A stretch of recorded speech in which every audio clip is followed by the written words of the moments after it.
Hi everyone. Today's episode is going to be a little bit different.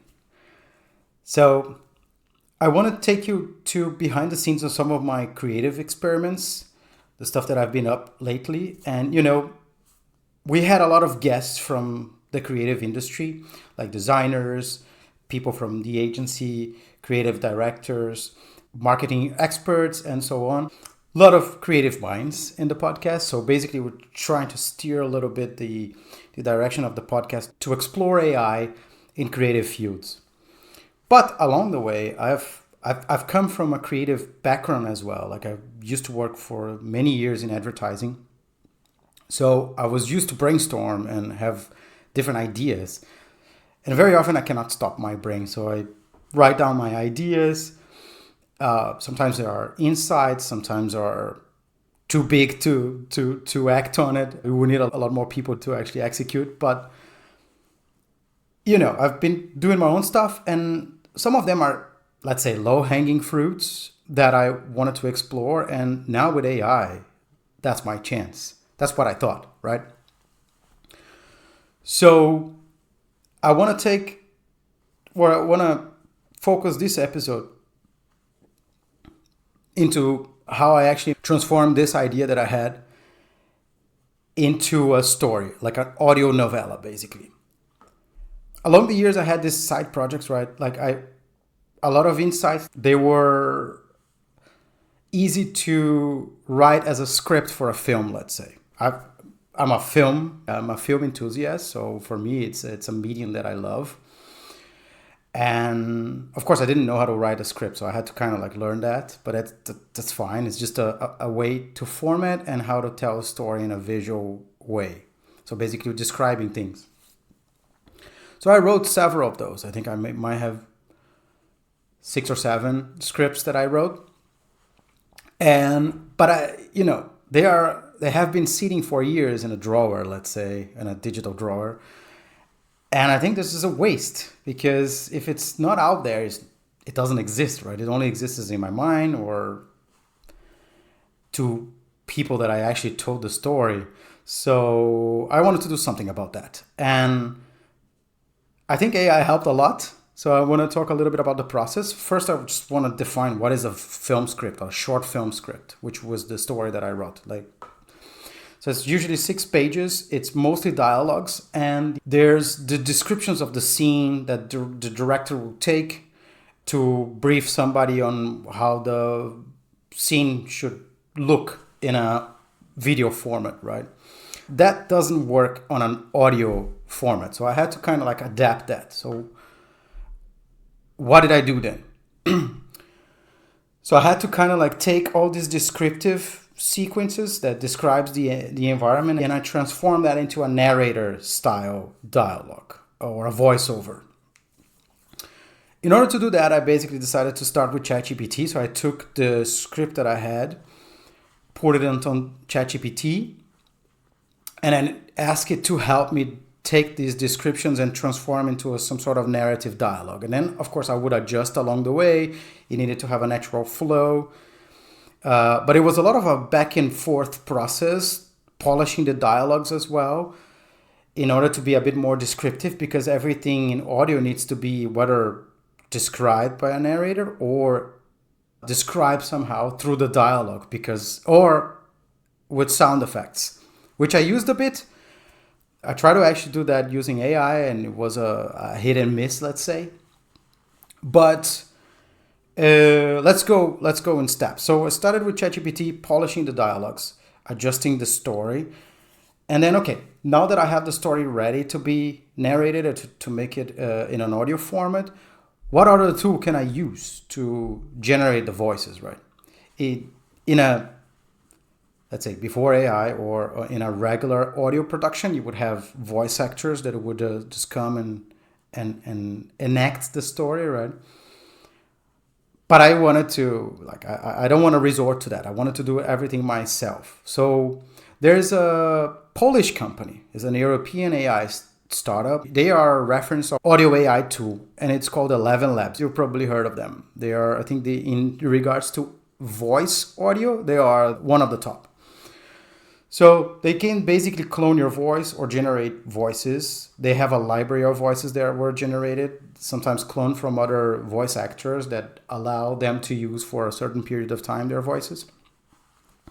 So what I did, it was a combination of using them for the voices, and also I had to use a library of sounds. I used Envato Elements. I'm going to link it to the show notes to use the audio bits, basically the sound effects, because I tried to generate that with 11 Labs, which they, in theory, allow you to do, but the results were not good. So I decided to just go with the traditional image bank or stock library for the sound effects. But for the voices, it was only 11 Labs. So I picked a voice from a narrator, and of course there's 2 characters. And in their text-to-speech feature, they allow you to add emotions to the dialogue. I mean, everything is still in beta.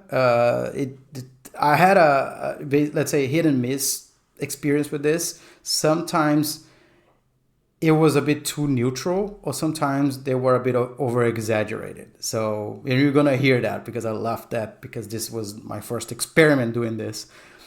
So I think we're getting close for this to be really, really useful and maybe replace a lot of the work, or at least allowing people that wants to put their stories out there to do it in a very low cost, let's say. I basically paid for a month to get 90,000 credits, and I used, let's say, almost all of it. I think around 70,000 credits. So, I mean, for a roughly 6-minute story, it was a lot of work. Several hours invested into this to kind of polish it and make it work. Ideally, they have a feature which is called Audiobook. So ideally, you should just send your script and you assign the voices to each beat, and then it would narrate that for you. But it doesn't have the emotional tweaking or the feature where you actually add the emotions. And for me, that was a big downside of using the audiobook feature. So if they implement that, then I think it's a different situation. I think the tool will go to another level, and then I could have used that. But I couldn't, so I was also limited. I think they only generate 2,000 characters or 3,000 characters at once, so I had to break the story in 3 times and do it very manually, a lot of the process. So I'm curious to see what do you think about it? So let's hear the result, and you let me know in the comments what you think. But it's the first time I'm actually getting one of these stories out. So this is the creative process behind it. Now let's see the results.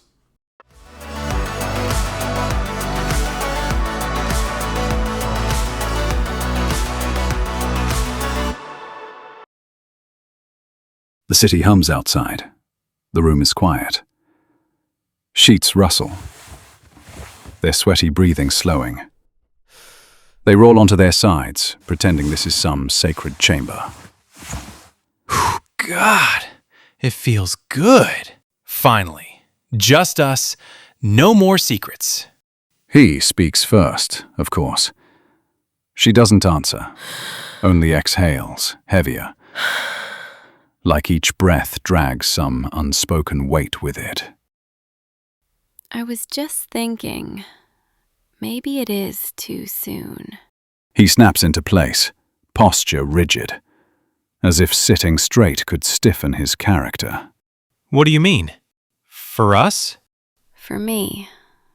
For this place, maybe. Lately, I've been feeling something. A presence.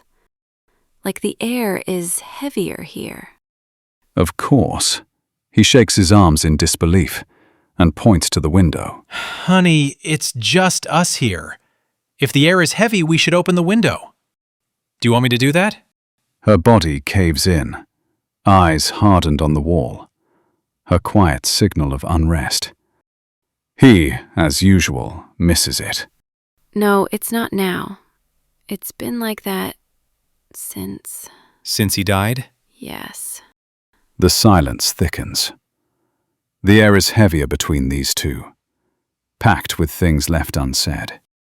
You never wanted to talk about it. I know he didn't go peacefully. It doesn't seem like it was 3 months ago. In this apartment, by the door. He had a severe nut allergy, you know. Then he ordered some food, and by mistake there were traces of nuts in it. He choked to death by the door, unable to reach his keys. A long pause. He takes a deep breath,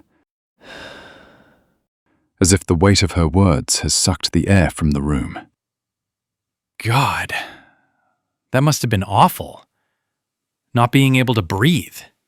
Apparently, our front door neighbor heard some loud banging on our door. She called the cops, and that's when they broke in and found him, dead, next to the door. It happened when we were at the motel that weekend in Vermont, remember? That's why I had to leave quickly when they called. His head bowed in fake remorse, pretending to feel ashamed. Oh, I thought you were having second thoughts about us and all the secret meetings. Her eyes spark with surprise, then settle, leaving only with resentment. No, I didn't love him anymore. I haven't loved him for a long time, but I also didn't wish any harm. Well, life took care of it. Now we are free to be together. Hey, don't be mean. That's not the point. I know it's going to take some time to sell this place, especially in this neighborhood, but it's getting harder to stay here. This weird feeling that someone's watching. He reacts abruptly, raising his voice a bit. Nerves bleed through every word, no matter how he tries to hide it. Come on, I don't feel anything. There's nothing to worry. We're gonna sell this place and move to a new place soon, and things will be as they should be. Her eyes dim, blurred by memory, perhaps torn between a smile long gone and a wound that never healed. Are you listening to me? I keep thinking about what my grandmother used to say. Which one? The Asian one? Damn, Charlie! Now listen, in her culture, tragic death is serious. She would tell us when someone dies in a violent way or in terrible pain, that's bad karma. Their soul doesn't move on. It lingers. Sometimes it gets trapped in other life forms, like animals. He leans back, rolling his eyes with disbelief. His one true talent. Christ. You don't actually believe that. I never did, but lately I can almost hear her voice. He turns to her suddenly. Did he know about us? I think he did. He questioned me a few days before about my constant work trips, but I dismissed him. Her pain floods the room, and all he can offer is emptiness. Does it matter now? I thought you wanted to leave him. That's when we started. She turns away. Smart move. Who could stand looking at him anyway? I don't know. I'm confused. When he died like that, I felt for him. I keep imagining dying there by the door, alone. He moves closer, nodding and pretending to care. I understand. You are a good person. You care about everyone. Their breathing begins to sink again. Slower, softer. A tentative truce hanging between them. Almost enough to make me cough a furball. Disgusting.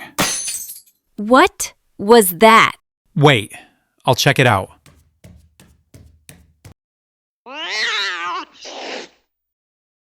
It was your damn cat again. He broke our magnet from that weekend in Vermont.